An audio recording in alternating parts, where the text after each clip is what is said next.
Hi all, thank you so much for finding time to join us for the F&B Talks by the Restaurant Times. F&B Talks is a knowledge series through which we bring people who seek a deeper understanding of the worlds of restaurant. Our aim is to build a knowledge base on various aspects of running a restaurant business globally. Today we have with us a very special guest. His name is Stefan Breg. He's MD for KSA and Group Strategy Director at Keane. Stephen basically provides lead on strategic F&B consulting, master planning, and concept development for Keane's studio in London, Dubai, Bangkok, and Jeddah.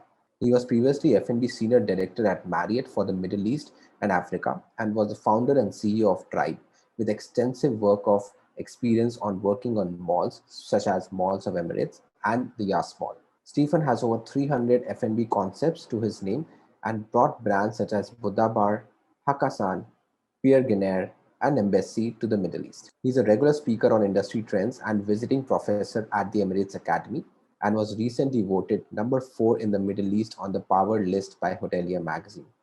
Welcome to F&B Doc, Stephen. It's a pleasure to have you with us. Thank you. That's a very kind introduction. Thank you very much. Thank you so much. Well, let's get going. We'll try to make this session focus on getting as much insights from you and your vast experience of working on multiple brands across all formats in the region. We'd like to start with a quick background about yourself. You've had an extensive years of experience in the F&B space and with such wonderful brands. And today you are in a role where you're heading branding and strategy at Keane.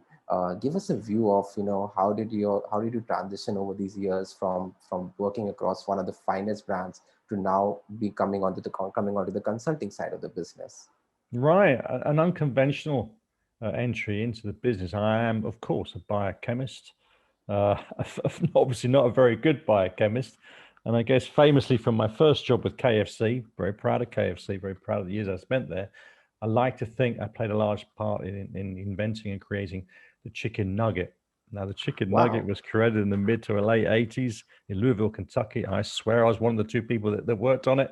And we've kept families together. This is the thing, right? Can you imagine family meals without a chicken nugget anywhere in the world? We have played an important social role. That's awesome. So that was my start point. And then I've so an unconventional route in, and I'm pretty proud of that. And I enjoyed my early days in quick service, Burger King as well. Hard work, fiercely competitive, nowhere to hide. Those guys, you have to take your hats off to quick service. And then somehow through E&Y, I spell it E&Y, Ernst & Young, as a consultant, I found myself in the hotel sector after that, and was one of the first few corporate F&B guys, if that's the right phrase, to really to help hotels to compete. There was a stage in the 90s, particularly, not so much now, where hotels struggled to compete and they really needed to get fresh ideas from the outside. They kind of dipped a bit in terms of performance. And so I had a first role with Holiday Inn Crown Plaza in Brussels, in Belgium, back in the day, one of the first corporate F&B roles in Europe, maybe even the first. And then after that, my own business, Tribe, as you mentioned, great fun. And we like to think we played a large part in shaping how Dubai is now, with its plethora of celebrity chefs and brands. Buddha Bar was the first, and Pierre Gagnaire was the first high-end chef, really, that the city had. And he's still there and still doing a fantastic job. Embassy Nightclub and Jamie Oliver. So a bunch of things that we worked on back in the day. And now in more recent times, as you say, with the hotel groups, still trying to drive change at IHG in Bangkok and Starwood Marriott here in Dubai, working hard to get F&B as a destination. And I have to say, my time at Starwood was particularly rewarding for me because it was the biggest, maybe the biggest hotel gig on the planet. There was a $1.3 billion F&B business. It was extraordinary, the scale of that business, and how they are very much one of the biggest hotel operators, now with Marriott owning them, one of the biggest restaurant operators in the region by some distance. And it's very fashionable to knock hotel F&B. I'm not part of that group that does that. I think people working hotel F&B work damn hard. They have different challenges from freestanding restaurants and do a great job, and they make money too. So that's how I got here. And then Keane is the next stage of my venture. 3-4 years now with Keane, and our business, we've taken our business in a slightly different direction in terms of consulting, in terms of strategy work, and away from the core of it being solely design and marketing in the past, and a different range of skills and offers that we're selling at Keane. It's working out. Wonderful. I think that's like one really inspiring journey, and I can't really believe that when you mentioned about the chicken nuggets. So it's really good to know that you are one of the I inventors. need a medal for that. I know, absolutely. I think the world should know that, okay, who is behind these nuggets? Absolutely. What would you dip with without the chicken? You'd be dipping with nothing. Let's face it. I know. That's awesome. Perfect. I think thanks for the introduction, Steve. That this really helps. I also wanted to understand, Stephen, is that you've been into the market, you've been working in the Kingdom region, and I was actually stumbling upon a report by Deloitte which recently said that food is today becoming the new fashion. There was actually a time when fashion was a driver that brought people to malls, and but now it's food. Mall culture is still very prominent in the Gulf, in the UAE, in the Saudi, in the entire region. And you being an expert in F&B strategy, tell us how one should decide to go about when setting the strategy from location to concept and branding Sure. of deciding to get into a mall. What's your Sure. view on that? Food is fashion. You dug that article out from some time ago. Now I've actually revisited that view because at the time it was that food was undergoing, restaurants were undergoing a revolution around the world. They were becoming design restaurants in the 90s. Terence Conran got involved. All sorts of cool designers were creating designer restaurants. Remember those? Now every restaurant, even Starbucks, is a designer cafe, right? And then there was a spell where food is fashion in terms of, I think that the elements of consumerism crept into the restaurant sector. So in the same way that the fashion sector is so fickle, it's so fast moving, and this year's color is black, next year's color is red. Restaurants became the same thing. They became incredibly fast moving, and that they evolved. Well, they developed. I don't want to say evolved because actually the evolution wasn't that quick, but things happened and changed quickly. The coffee scene, where did Starbucks come from? I can remember Starbucks first arriving in Europe in the 90s, and where did that explode to what is now a $1.3 billion business or more? So I know $130 billion business around the world, coffee. Extraordinary. From where? Where was this? And it's now a quarter or one third of quick service. So it's catching up broadly with quick service, which is 50 years older, right? You can trace quick service back to the 1950s. So actually, I'd like to take that whole idea of food being fashion to the next stage. And I think COVID has accelerated that, or the pandemic's accelerated that. And I actually think that food or restaurants or dining will perform an essential social connection for the next generation. I think we will be working from home, we'll be stuck at home, we'll be enjoying delivery, sure, food delivery. But actually, I suspect that dining out could be one of the few times that the next generation, I'll be retired by then, the next generation connects and socializes and mixes with food and drink as the catalyst for that. And I'm really optimistic about it. And actually, I'm not sure if our restaurant sector has woken up and realized that yet, because we're still hoping to go back to the good old days, right? And customers will come back. Okay, they'll come back. But wait a minute, they got used to a different world now. And the different world, if I could explore this, if I may, it's a long answer, forgive me, but I want to explore this, is that the food delivery and the way that food delivery really worked out in Pan, of course it did. But what it taught us actually is that I can get this food item from wherever I want it to wherever I want it, right? So that's in our minds now. All the next generation of diners have that in their mind, that wonderful flexibility. Okay, it's a guy in a helmet, I get that, and it's food that's been in a box for half an hour, but from where I want to where I want. Okay, with that in mind, when I then go to a casual dining restaurant and I sit in four walls and they give me a printed piece of tatty paper, which has got 30 menu items that the chef can cook, can make money out of. I'm being restricted. I'm being restricted within these four walls to be served the food that you guys can do, or have done for the last 5 years, I don't know. And based on what the chef can do, I'm sorry, but I think the casual dining sector in particular has to wake up and realize, can't do that anymore. Something's got to change now. Casual dining, and we'll explore that in the conversation, I think. Wonderful. Awesome. That's some insight that you have actually shared. My next question is almost on the similar lines where, despite the usual notion, it is still believed that post-COVID, fine dining will become bigger and better as the rich becomes richer, and the spending capacity is also rising. What is your take on the growth in the fine dining restaurant, especially post-COVID, moving away from the casual dining? Sure. understand Let's the fine explore. dining perspective. I'd like to explore both ends, if I may, because we've been exploring this recently. And we do concept development for many clients, and they ask us, bring us a great concept. Even yesterday, we were working on a casual dining concept, and I stopped and thought, and I said, well, we have to tell them that things are changing rapidly, and for you to open a counter service or a table service concept with a regular menu, you'll probably fail because you're going into a saturated market, in a market in flux, where consumers have had their perceptions changed by the pandemic. Don't do what we've done the last 50, 60 years. It would be fatal to do that. Let me come back to that in a moment. So let's explore the top end. Well, people always said, oh, fine dining is finished and posh, everyone's going more casual. Yeah, they're going more casual, but you try and book a high-end restaurant at the moment. I'm fortunate that I get to visit a lot through my work. They're busy. They're busy because obviously high net worth people can't travel, and therefore they're dropping perhaps arguably even more cash into high-end restaurants than they ever did before. And I suspect that the way society is moving, and sometimes you get this horrible separation of the ultra wealthy and the rest of us, and it could well be that that's the place they're going to hang out, that the Michelin restaurants and the high-end restaurants will continue to thrive because the wealthy will want to connect with each other, and so they should. That is something that they benefit from doing. So high-end, robust, strong, no dangers, no threats at all to that.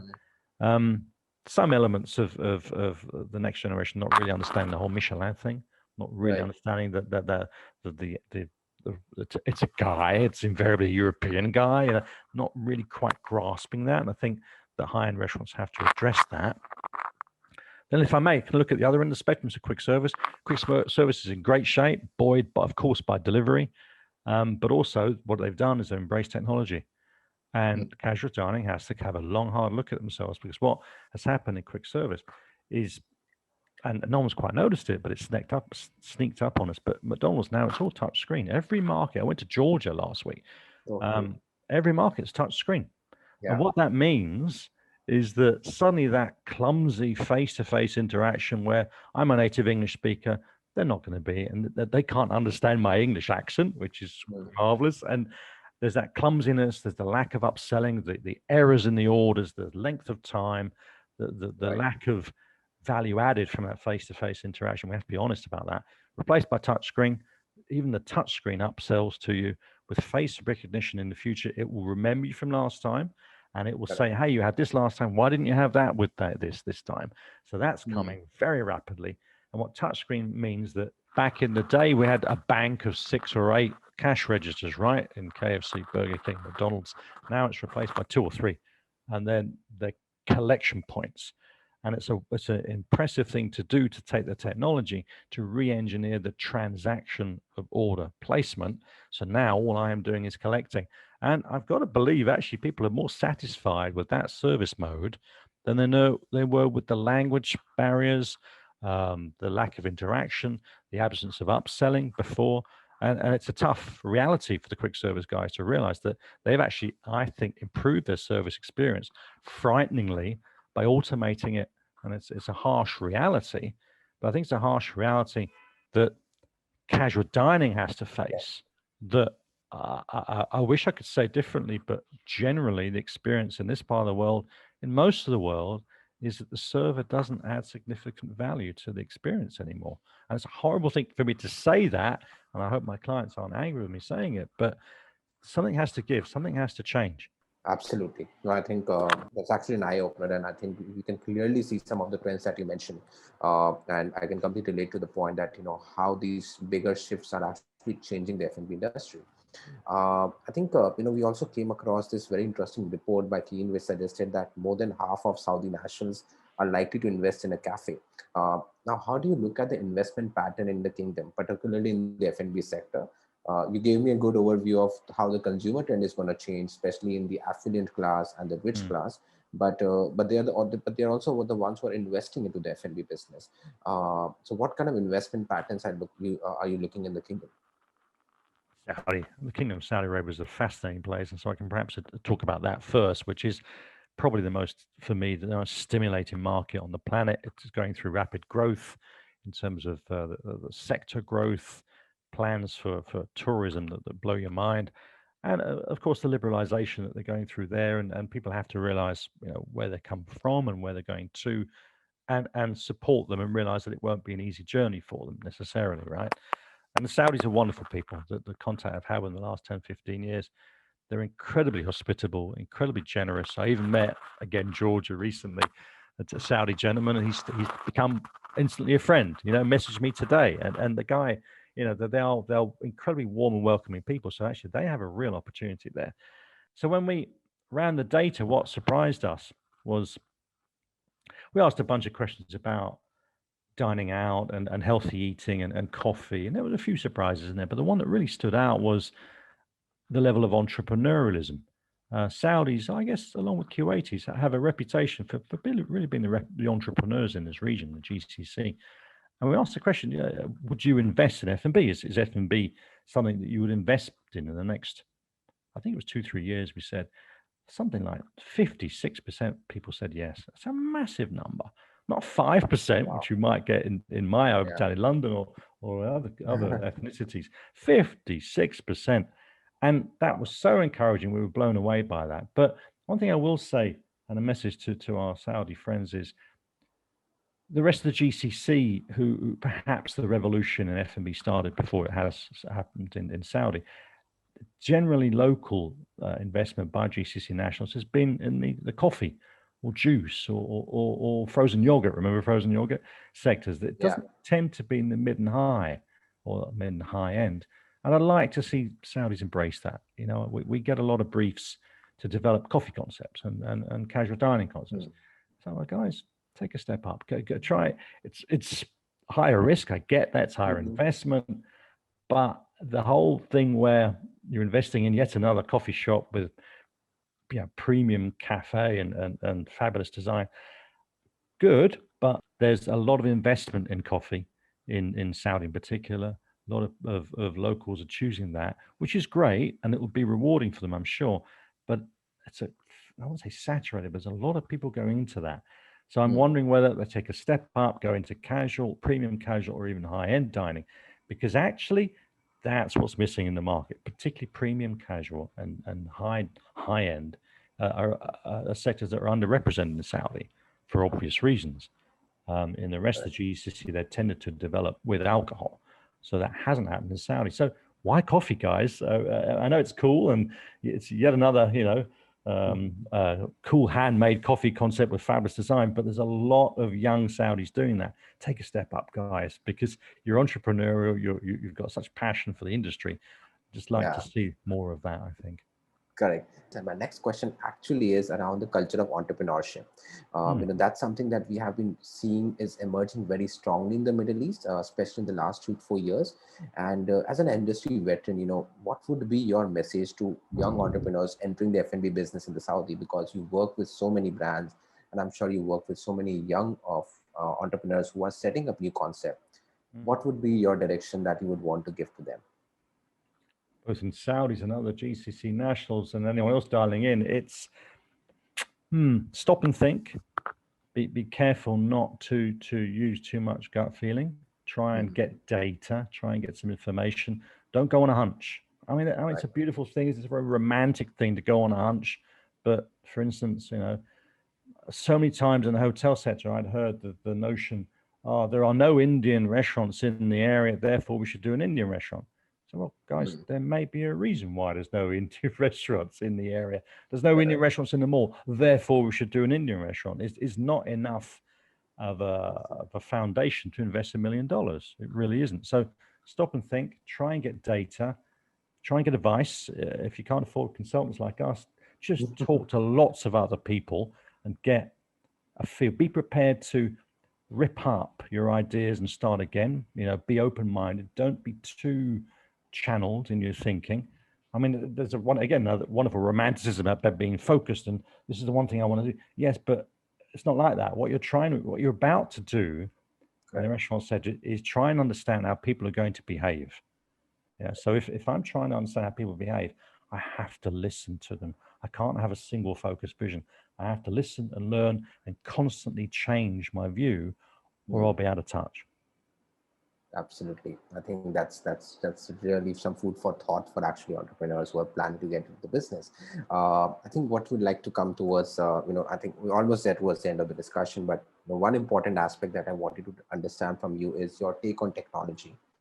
We see that technology has accelerated the growth in the restaurant industry, like how, from QR code menu to online ordering, and now food aggregators have played a decent role, an important role in pumping up the industry.